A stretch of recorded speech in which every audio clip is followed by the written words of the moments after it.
دو جہان کے سردار ہو کر تمنا کر رہے ہیں، کاش اے اماں تو زندہ ہوتی، تو مجھے کہتی محمد میں تیرے لیے نماز توڑ دیتا۔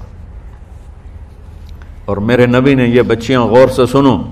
میرے نبی سے پوچھا گیا یا رسول اللہ قیامت کب آئے گی؟ آپ نے فرمایا یہ تو اللہ کو پتہ ہے۔ نے کہا یا رسول اللہ کوئی نشانی بتا دے، تو آپ نے فرمایا جب بچیاں ماؤں کو ذلیل کریں گی تو قیامت آ جائے۔ جب بیٹیاں ماؤں کے ساتھ بدتمیزی کریں گی اور ماؤں کو ذلیل کریں گی تو قیامت آ جائے گی۔ ایک ماں بیٹی کو میں بھول نہیں سکتا، ماں کے موٹے موٹے آنسو گر رہے تھے اور بیٹی ماں سے کہہ رہی تھی بھوک نہیں، ہماری اپنی پنجابی زبان بھوک نہیں، اوئے ہوئے ہوئے ہوئے، یہ تو ہم نوکر کو کہتے ہوئے ڈرتے ہیں، وہ ماں سے کہہ رہی تھی بھوک نہیں، یعنی بکواس نہ کر، اور وہ آگے چپ، صرف آنسو اس کے گر رہے تھے ایسا۔ شاید وہ یاد کر رہی تھی کہ 9 مہینے کیسے اس کو میں نے پیٹ میں پالا، جنتے ہوئے کتنی تکلیفوں سے گزری، اور اس کو دودھ پلاتے ہوئے کتنی راتیں میں نے کاٹ کاٹ کے گزاری،